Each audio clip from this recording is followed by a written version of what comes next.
খামেনির জানাজা অনুষ্ঠিত হয়েছে কয়েক দফে এবং সেইখানে ৭০ দেশের প্রতিনিধি দল উপস্থিত ছিলেন। এমনকি আ আরবের কিছু দেশের প্রতিনিধিরাও সেখানে উপস্থিত ছিলেন, বিশেষ করে সৌদি আরবের।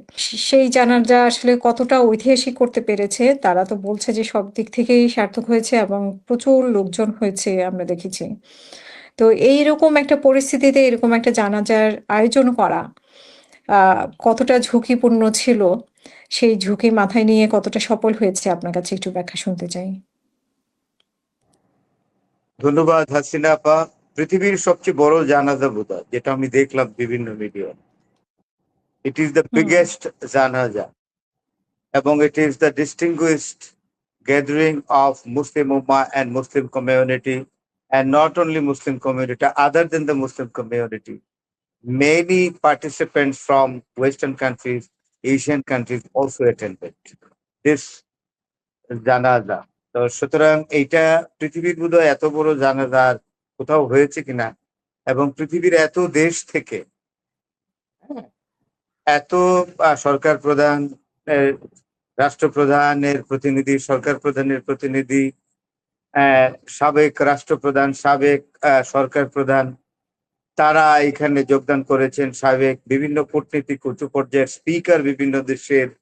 তারপরে যারা আপনার সবচেয়ে বড় কথা হলো, যারা সমাজকর্মে বা মানে বিভিন্ন অবদান রেখেছে, অর্থনীতিতে অবদান রেখেছে, রাজনীতিতে বিশাল ব্যক্তিত্বে পরিণত হয়েছে, এবং শিক্ষাক্ষেত্রে অনেক বিরল সেলিব্রিটি ব্যক্তিত্ব এখানে এসেছে।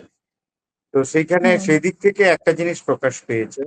একে তো জানাজার যে কলেবর, বিশাল জন জনসমাবেশ, মানে জন হুম, জনসমুদ্রে মানুষের পরিণত ঢল হয়েছে। নেমেছিল, তাই না? জনসমুদ্র, হুম, একদম জনসমুদ্র। সঠিকভাবে শব্দটা ব্যবহার করলেন, এটা জনসমুদ্র। তো সেইটা হলো আপনার, তো সেখানে একটা বিষয় এসছে, সেটা হলো এই যে কোনটা আমরা কি দেখলাম। আমরা দেখলাম যে এই খামেনি, যে আয়াতুল্লাহ আলী খামেনি, ইরানের সর্বোচ্চ ধর্মীয় নেতা, আমেরিকা এবং ইসরায়েল তাকে বলে যে তিনি খারাপ ছিলেন, কিন্তু সারা পৃথিবী এই জানাজায় উপস্থিতির মাধ্যমে, না আসলে ১০০টি দেশেরও বেশি লোক এসছে এখানে। ৭০ না, ১০০টি, হুম, লেটেস্ট খবর, ১০০টি দেশেরও বেশি লোক এসছেন। আফ্রিকা থেকে এসছেন, তামাম মুসলিম জাহান থেকে এসছেন। তো সেখানে এটা দিয়ে প্রমাণিত হলো যে আমেরিকা এবং ইসরায়েল যে প্রচারটা করেছে, সেটার বিপরীতে হুম, এই সারা পৃথিবীর মানুষ দেখিয়ে দিল যে তারা সৈয়দ আয়াতুল্লাহ আলী খামেনিকে কত ভালোবাসে, এবং তিনি হুম, মানুষের হুম, হৃদয়ে হুম, কতটা, পৃথিবীর মানুষের হৃদয়ে কতটা স্থান করে নিয়েছিলেন।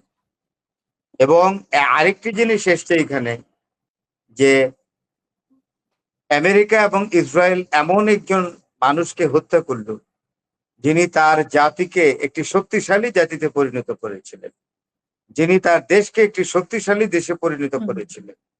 তার অপরাধ ছিল আমেরিকার চোখে, ইসরায়েলের চোখে, যে তিনি তার দেশকে ভালোবাসেন এবং তিনি তার দেশকে একটি শক্তিশালী জায়গায় দাঁড় করিয়ে গেছেন। এটাই ছিল ইসরায়েলিদের এবং আমেরিকানদের চোখে তার দোষ। আর আরেকটি জিনিস প্রমাণ করেছে যে ইসরায়েল এবং আমেরিকা যা বলে তা বিপরীতে দাঁড়িয়ে সারা বিশ্বের মানুষ জানিয়ে দিল তারা আয়াতুল্লাহ আলী খামেনিকে ভালোবাসেন। তিনি সারা পৃথিবীর একজন শ্রদ্ধেয় ব্যক্তি, এতে কোনো সন্দেহ নেই। আর তার হুম। ছেলে, তো এটা একবার বলা হয়েছিল যে মোস্তফা খামেনি থাকবেন, কিন্তু পরবর্তী সময় বোধহয় ইন্টেলিজেন্সের রিপোর্ট, গোয়েন্দা রিপোর্টে বলা হয়েছে না থাকাই হুম, ভালো হবে। তাই মোস্তফা খামেনি ছাড়া তার পরিবারের অন্যান্য, তার ছেলে যারা আছে, অন্যান্য পরিবারের সদস্যরা গিয়েছেন। Mostafa Khamenei was highly protected because of the report coming from intelligence. তো সেই জন্য আইআরজিসি মনে করেছে যে এটা সঠিক হবে না মুস্তফা খামেনিকে ওইখানে উপস্থিত করার। এই হলো আসল কথাটা। হুম। এমনি আর প্রকাশ্যে আরেকটা জিনিস বলি প্রকাশ্যে তো মজার, আমরা অন্যান্য নেতাদেরকে দেখলাম। হুম, হ্যাঁ, আমরা প্রকাশ্যে অনেক অন্যান্য নেতাকেই নেতারা দেখলাম প্রকাশ্যে মাসুদ যে Pezeshkian, speaker Bagher Ghalibaf, Masoud তারপরে পেজিস আপনার ফরেন মিনিস্টার, হ্যাঁ, ফরেন মিনিস্টার যিনি আব্বাস আরাগচি, আগাচ্ছি। প্রফেসর সৈয়দ মারান্ডি, তারপরে ইব্রাহিম বাগাই, তার হুম, সবাই আছে, নো প্রবলেম। আইআরজিসির চিফ, হ্যাঁ, হুম, হাতামি, সবাই আছে, অল ওয়ার প্রেজেন্ট দেয়ার। এবং পার্লামেন্টের member, all cabinet member, all were present there. তারা অজোরে কেঁদেছেন, অজোরে এই নেতার জন্য। এবং আয়াতুল্লাহ আলী খামেনির যে কত মানে আপনার শিষ্য তৈরি করে গেছেন, অনুসারী তৈরি করে গেছেন, এবং তার অনুসারীরা যে কতটা তাকে ভালোবাসতেন, এই তার ফুল ক্যাবিনেট, ইরানের সমস্ত মন্ত্রিসভার সদস্য, বিশিষ্ট ব্যক্তিগত এবং রাজনীতিবিদদের অজোরে অস্ত্র বিসর্জনের মাধ্যমে এটা প্রমাণিত হয়েছে। এবং অস্ত্র বিসর্জনের মাধ্যমে তারা তাদের সর্বোচ্চ নেতাকে আখিরি বিদায় জানিয়েছে। আর আরেকটি জিনিস হুম। করেছে, সারা বিশ্ব এখন আরেকটি জিনিস দেখিয়ে দিয়েছে, আমেরিকার প্রেসিডেন্ট ডোনাল্ড ট্রাম্প একটা অত্যন্ত গর্হিত কূটনীতিক কার্যক্রম চালু করেছিল। সেটা হলো তার পররাষ্ট্রমন্ত্রী, সেক্রেটারি অফ স্টেট মার্কো রুবিওকে দেওয়া। মার্কো রুবিওকে সারা পৃথিবী, বিশেষ করে গালফ কান্ট্রিজে গিয়ে মার্কো রুবিও বলেছে, জানা যায় তোমরা অংশগ্রহণ করো না, কিন্তু গালফ কান্ট্রিজের কেউ মানে নাই। আমার জানা মতে সৌদি আরব, কুয়েত, কাতার, বাহরাইন এবং সবাই, ওমান, এই সকল দেশের প্রতিনিধিরা এখানে যোগদান করেছেন। আমি জানি না আরব আমিরাতের এসছেন কিনা, আসার কথা, অন্তত একজন দুজন হলেও এসছেন। অর্থাৎ আমরা মোদ্দা কথায় ধরে হুম, নিতে পারি মোটা দাগে, গালফ কান্ট্রির সকল প্রতিনিধিরাই, সকল গালফ কান্ট্রিদের উপসাগরীয় দেশের প্রতিনিধিরাই জানাজায় অংশ নিয়েছেন। এবং আমাদের আমাদের বাংলাদেশের মাননীয় স্পিকার জনাব হাফিজউদ্দিন আহমেদ, মেজর অবসরপ্রাপ্ত হাফিজউদ্দিন আহমেদ বীর বিক্রম, তিনিও গেছেন এবং চমৎকার ভাবে একটা ইংরেজি বক্তব্য দিয়েছেন, যেটা আমি আপনাকে বলেছিলাম যে উনি খুব ভালো বলেন। এটা উনি স্বাক্ষর রেখেছেন এবং সুন্দর করে গুছিয়ে আপনার ওনার বক্তব্যের মাধ্যমে সৈয়দ আয়াতুল্লাহ আলী খামেনিকে তুলে ধরেছেন।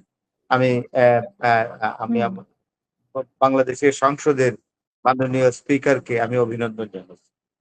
He has represented hmm. my country in a very, very befitting manner in this distinguished world gathering.